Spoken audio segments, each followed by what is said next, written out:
Hey there, fans of brotherly love wrestling. It is I, Vic Delicious. Philly's own, the Mecca here. It is the real McCoy, J.D.X. Justin D. Xavier. And it's your man, CD, the fallen angel, Christopher Daniels. Hello, boys and girls. This is your old friend RJ City. Hey there, brotherly love wrestling. Bill Carr here. Hey everyone, this is two-time guest Wheeler Yuta. Two bozos from Philadelphia flapping their gums about pro wrestling this, pro wrestling that. Which is not that unique in the grand scheme of things yet. You are in for a treat because you're tuned in to Brotherly Love Wrestling. Philadelphia, are you ready? No! They said, are you ready? This is Brotherly Love Wrestling Podcast, your first stop for everything professional wrestling. So sit back and enjoy wrestling talk at its finest with your hosts, Larry Hall and Joe Corrado.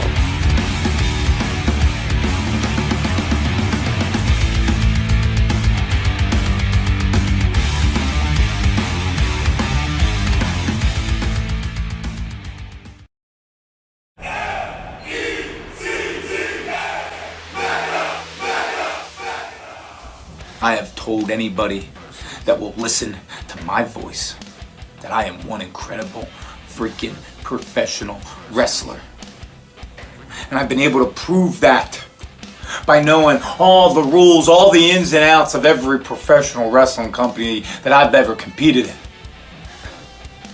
But I guess I made a mistake when I didn't take 14 hours out of my day for 7 straight weeks to read the rule book sent to us by Fight Pro Wrestling. You think it was the goddamn Bible. So I missed a couple rules. I made a few mistakes and they ended up making me forfeit a match by disqualification. Yet on that same exact show, the Golden Boy, the professional, didn't seem too professional when he broke the code of conduct, striking me not in an official match. Yet Rhett still struts around like nobody's business, huh? Well, Fight Pro Wrestling, I'm always a step ahead of you because what I'm going to do is not return for season 1. No. I'm going to sit back and watch. I'm going to watch every single bozo on your stinking roster expose themselves. And when you do finally crown a champion and you need a true number 1 contender, I'm gonna be the man, kicking everybody's ass and proving to the world that I am the center of the wrestling universe and I am the M-E-C-C-A.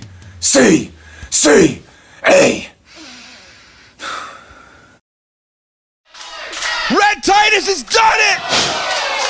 And Logan Easton LaRoe is unconscious. It's done. Logan Easton LaRoe is done. Bell. The man won. Rhett did it. It's been a long road.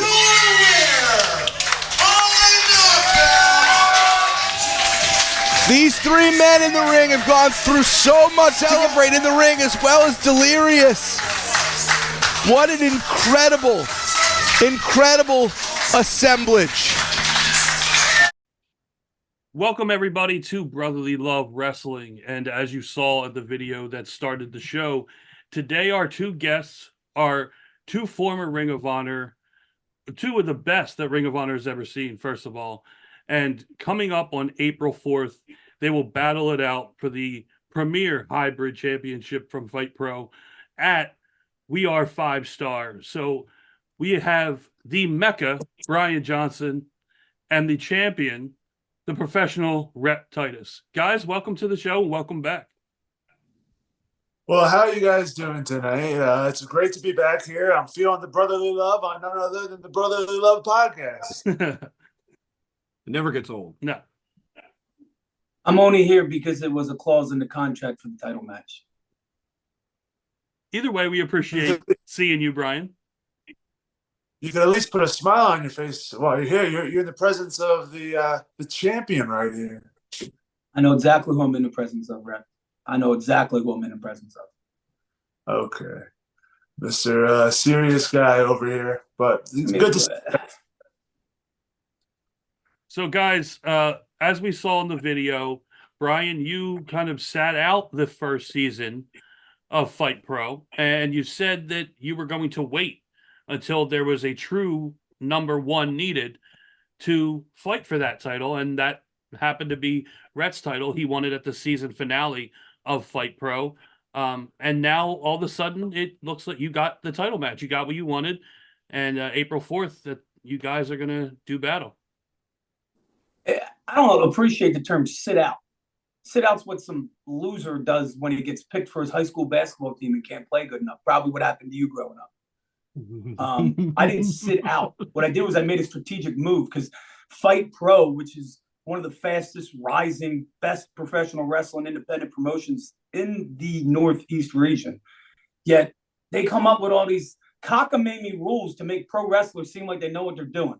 I get in the ring with this guy, Matt Quay, who doesn't know a headlock from a hammerlock, from a wrist lock, from a wristwatch. He barely can find his own boots, let alone his way to the ring.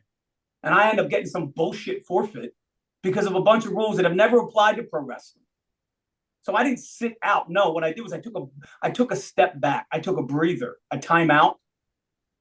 I mapped my way, and it didn't really take that long because I'm Rhett's very first opponent for that prestigious championship. So I guess sitting out really paid off, huh?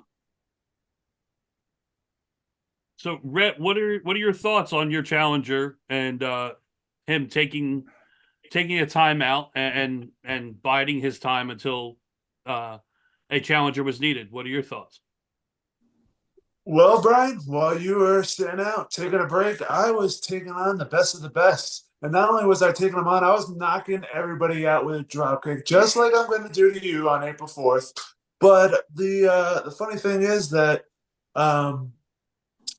tonight is a very good night because you're in the presence of the champion. And what I would like to say to you, Brian, is that I'm not appreciating that. You know, you want to sit out, you want to take the easy way. You never even won a match in fight, and now all of a sudden you get a title shot. But it's okay. I'm a fighting champion, and just to let you know, just to set the record straight, I've already defended the title twice. So you're lucky number 3. Now, Rhett, I got a follow up to that. Since Brian technically took a step back, throw that into quotes, he's a lot more well-rested. You said you defended twice. You had to go through the whole roster to get the title. Does it worry you that the fresher guy coming in is Brian? No, I mean, like, the thing about me is, you know, the longer the match goes, you know, the more I'm just getting warmed up. You know, I stay ready so I don't have to get ready. And that's like kind of been my mantra, you know, my whole entire life, my whole entire wrestling career. So the funny thing is, like, I could, you know, get a training session in that morning before I wrestle Brian, and I'll still be better than him. Guys, I'm not here to debate Rhett's physical ability. You don't have the career that Rhett Titus has in pro wrestling. Debate that, you know, between me and you, if you'd like. There's no debate. You inside of a gym, Rhett, would run circles around me. You'd bench press more than I could probably count to. I get it. You do enough sit-ups that longer than I probably spend in the gym. You do just on sit-ups. I get it, Rhett. Like, no one's questioning your physical ability. And then your talent, it comes with it. You don't spend how long you spent at Ring of Honor without being a talented professional wrestler. That's just facts. I wouldn't be wanting to fight for a championship that you hold if I didn't find you a formidable opponent. I'm not out here trying to pick up every garbage bag trash title there is on the independents. And trust me, there's a ton of them. But what it is there's a weird word that I don't throw around a lot. I actually respect Rhett Titus. Weird, huh? He does exactly what he says he does. He doesn't get ready. He stays ready. He's known that mantra since the day I've met him. And I've known Rhett for years through Ring of Honor, all these other bullshit promotions no one cares to talk about. And he's been one thing, and that's consistent. In the gym, in the ring. Arguably, there might not be a more professional wrestler, right? But the problem is, Rhett, what happens when I don't test the talents of you inside the ring? What happens when it's not a sit-up that can get you through? What if it's someone's pushing your buttons mentally? Because while you can pick up all the weights in the world, I don't think anybody's going to go on record and say they've ever saw you pick up a book. So when your head starts getting played with, Rhett, what's going to happen then, huh? If I poke a little hot button here and I mention, 12 years, 15 years in Ring of Honor, what do you got to show for it? Or do you want me to press a button here? Yeah, you've been riding up and down the same damn roads for 12, 15 years. What do you got to show for it? Oh, just happy-go-lucky attitude, a wife and 2 beautiful kids, right, man? You know what you got? You got the same kick in the ass that I got when we left Ring of Honor, except for I'm just real about it. And what I'm real about is that there hasn't been a person to give it a chance on a Mecca yet until I take it. And that chance comes at the biggest weekend in wrestling history in my city, in Philadelphia, Pennsylvania, when I take the Fight Club, whatever the hell stupid rules they add to their title name, from Rhett Titus. Brian, you can sit here and talk all you want. You can talk about, pressing my buttons and making me angry, but people like you, I've seen them come and I've seen them go. You're just another flash in the pan, another guy who's trying to get inside my head. But they don't call me the professional because I fall victim to little games like you like to play. Brian, there's a reason why I went almost the whole entire season without having to break a rule, because I don't need to. I get in that ring and my wrestling does enough work that I need to do. I don't need to rely on, breaking the rules or trying to mislead the referee or whatever the little dirty tactics that you got to do. The same things that got you disqualified in Fight Pro and had you lose the only match that you had in Fight Pro. I don't need to do that. Well, since Rhett brought that up, I did want to touch on that, Brian, is now that you were the first person to fall victim to the violation rule and get disqualified from that match against Mike Way, do you feel that you're more prepared, or you still think you could use those violations to help you a little bit? I mean, because they can also be an asset to help anyone win a match. If you're going to win, if you're not cheating, you're not trying. If there are certain violations that you may be able to use to get a heads up, I don't see a problem with it. He's not going to give it all away. But do you think that at least now you have better understanding, or what you're going to do getting in there, those violations? Well, I mean, guys, we're in a professional wrestling conversation, right? There's 2 bozos wearing pro wrestling shirts and 2 top-tier athletes staring into the camera. Yet we're talking about violations. What is this, an NBA game? Fight Pro just added all these cockamamie rules because what happened was, over the pandemic, there was a bunch of losers that thought they knew what pro wrestling was and say, "Oh, I love pure wrestling and risk control." Well, if risk control drew a freaking dime, amateur wrestlers wouldn't be called amateurs. So what Fight Pro did was they found a bunch of other losers like themselves that couldn't fucking wrestle, and they put a bunch of rules around their matches to make their wrestlers seem like they're better. So what I did was I entered the ring, a pro wrestler looking to fight, throw hands like a grown-ass man with Matt Quay, Mr. USA. Talented as heck. If you guys don't know him, check him out on CCW. The kid's good. But I find out you can't take a timeout or a powder to take a breather. You can't do this. You can't. All these all new established rules that never existed. If Hank Aaron stepped up to the plate today with the way they call balls and strikes, he wouldn't have home runs. So what I do is I took a step back. I read. I know that seems hard for you, Rhett. I read all the rules. Every last one of them. Heck, man, there's enough rules in this place that you 2 bozos holding this podcast probably couldn't even name them all. But I didn't just read them, I studied them, because if there's one thing that the Mecca's good at, it is knowing professional wrestling in and out. I might be a jerk. I might have a bad attitude, as some of you may say. I'm definitely not in the shape of Rhett Titus, right? I'm not chiseled from freaking stone. I'm not 7 feet tall. I can't jump a mountain. But I'll run through one. And that's what I'm going to do. I'm going to run through one of the biggest, baddest, most fit, chiseled, drop kicking your face off mountains there is in pro wrestling. He's just got about as much hot air inside of him as a mountain. His name's Rhett Titus. So Rhett, I know that you being one of the only wrestlers that kind of didn't even worry about the violations. You obviously didn't need them to use them to your advantage. Do you worry now that Brian has studied up, has looked at everything he possibly could? Do you think going to give you him an advantage over you? Brian Johnson is the type of guy that stays up studying all night for a piss test, all right? And I'm the professional. I've done my due diligence, time in and time out. I've wrestled Brian Johnson plenty of times, and I've beat Brian Johnson plenty of times. April 4th, it's going to be no different. You know, he wants to read a book or watch tape. You can watch all the damn tapes. Go to IWTV, watch the whole Fight Pro catalog.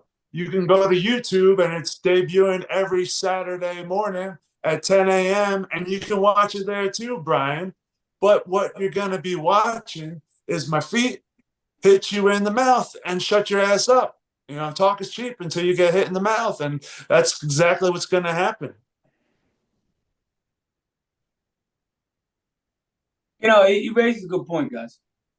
He's drop kicked the bejesus out of everybody. I mean, heck, they might not have sent the footage to you because they probably want to protect their squeaky clean champion. But if memory serves me right, I was drop kicked by Rhett at Fight. And it wasn't in the middle of a match, if I remember correctly. If anything, Rhett broke every rule there was. We got every violation to make every single loser look like he can compete with me. Yet there's no violation for striking about somebody outside the match unprovoked. We have that video. We can play that video. Well, I mean, hey, with all your great knowledge and your great team of workers over there. I think he's wearing it. I'm in the back, trying to get changed after getting some BS disqualification, and I hear you flapping your gum. Shut up! I guess he'd rather hear the flapping of his own gums. Yes, he would. Don't you put your hands on me. You want to talk about being a leader in this locker room? Huh? The last time you tried to lead and all that express, Kenny King left your ass in the dust. The last time you tried to lead some foundation and branch out on your own, an entire company crumbled. That's a Vince Franklin, give him a violation for low blows here. Go walk back to your little son and wife and tell them you're a failure yet. Oh! He's out! Remember what I said earlier about distance. Rhett Titus has played it cool. He's played it professional, but I think the Mecca really got under the skin of Rhett Titus. Despite my desires, we're going to get some medical attention for the Mecca. Can we get Prince Nana here to declare Mecca officially 0-2 after that? The bozos watching at home understand that I didn't do anything but exactly what I said I was going to do. I pressed the buttons of Rhett Titus. Let's face it, Rhett, you're great at wrestling, but you're a family man now. You're in love. You got wife, kids, great. I'm sure that seems really fulfilling to not me, but somebody I'm sure out there finds that fun. And when somebody starts poking at him, you got real mad. I mean, trust me, the feet didn't feel good. I was charging my back molar out for weeks. I'm not discrediting his drop kick, but man, wouldn't that be weird if your wife was sitting ringside, just like at Final Battle, and there's a distraction and you slip on a banana peel and lose that title? Wouldn't that stink, Rhett? Because I've seen that happen to you before. What's going to stop it from happening again? Hey, let's not forget about that drop kick, right? Because if memory serves me correct, you ran your mouth just like you're doing right now, and you got drop kicked. And not only did you get knocked out, you were knocked out for the entirety of intermission. 15 minutes you were laying there, Brian. You couldn't find your last name. Do you want that to happen again? Because, you know, I'm not just going to stop at one drop. You keep running that mouth, I'm going to keep running these drop kicks right up the side of your face. I know. See that, guys? He's getting a little hot under the collar, right? It's going to bring multiple drop kicks. Multiple drop kicks now. Now he's going to stomp me out. He's not going to wrestle me. Yeah, poking the bear isn't going to work, guys. Don't worry. I think we're going to have to be the best wrestler out there, and now he wants to drop kick my face in multiple times. What kind of role model is this for our kids at home? Well, nowadays I'm consistent with my message. My message hasn't changed. I'm an asshole. I don't like you. Don't talk. My message hasn't changed. His has. I guess we'll have to wait for the 4th. I do want to ask these guys, obviously, because they're so accomplished in professional wrestling, about another match on the card, if they don't mind, if you guys would give your advice. This should be interesting. So on April 4th, you have a women's match for the grapple division champion. And I just want to get your opinion on the girls here because they're two phenomenal wrestlers. And it should be an amazing match. And that's Gia Scott versus Janai Kai. If you could just give your thoughts, what you think of the match, what you think of the matchup, and if you think you have a pick for the match.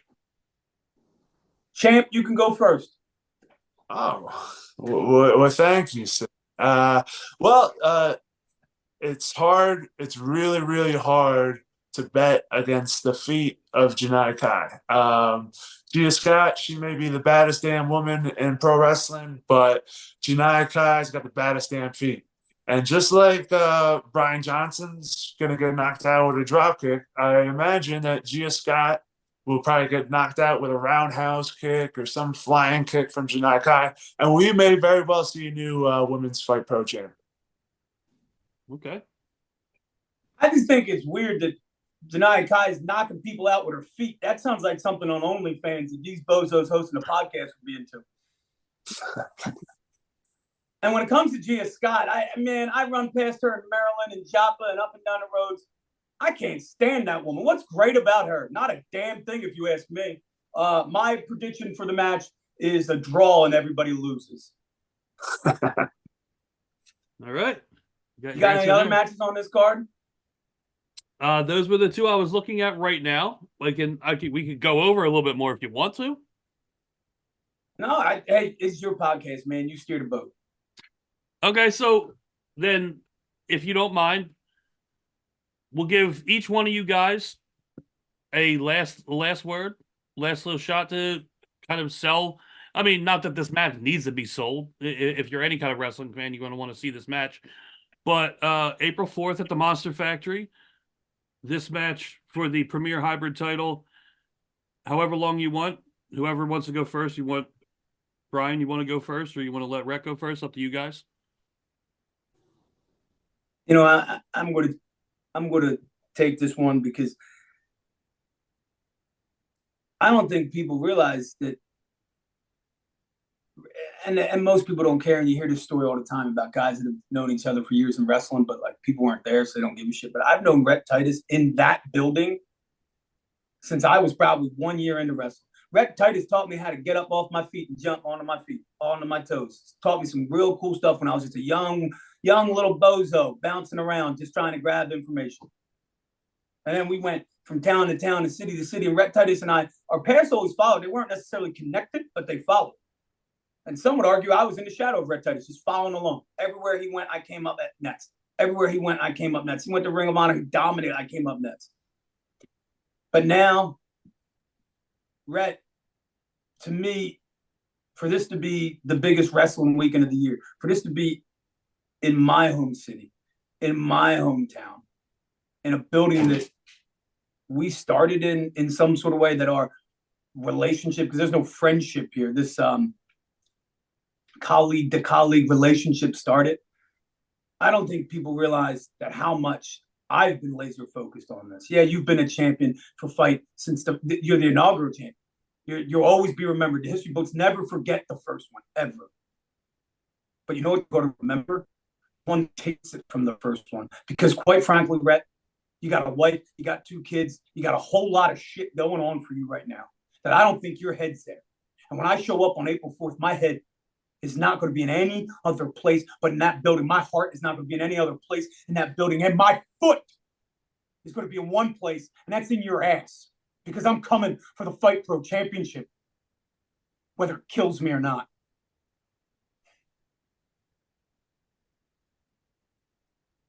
Brian, you know, I have known you for a really long time, since you were a pudgy little Brian Johnson, you know, and I still remember that pudgy little Brian Johnson. And when I look at you, I still see that pudgy little Brian Johnson.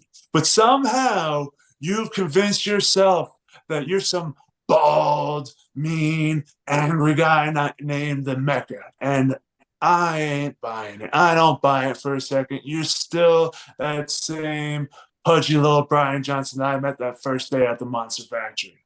And just like I taught you many lessons before, I'm going to teach you another lesson again. You keep running your mouth about my wife, about my kids, and you keep them out of your mouth because you never even met them. And you don't want to push a button like that because I promise you, it won't end nicely on April 4th if you want to get into my head like that because, Brian, I'm an easy come guy. We can do this the easy way, we can do it the hard way. Just remember that. And you want to talk about taking this title away from me? Everything's got taken away from me. Everything in my life has gotten taken away from me. It's the last thing that I have left. And if you want to take it from me, you're going to have to kill me, Brian.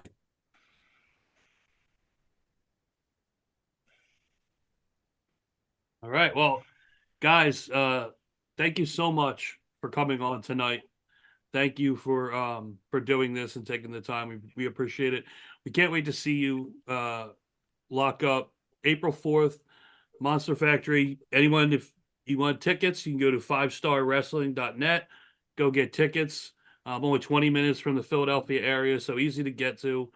But this match, as you saw, these two guys, they're going to tear it up. And there's a great card that is being put on by 5-Star Pro Wrestling. So make sure you get out, support indie wrestling, support these guys, and go see some great wrestling on the greatest week in pro wrestling in our city in Philadelphia. So thank you guys once again. We appreciate it. And thank you everyone for watching and listening, and have a good night.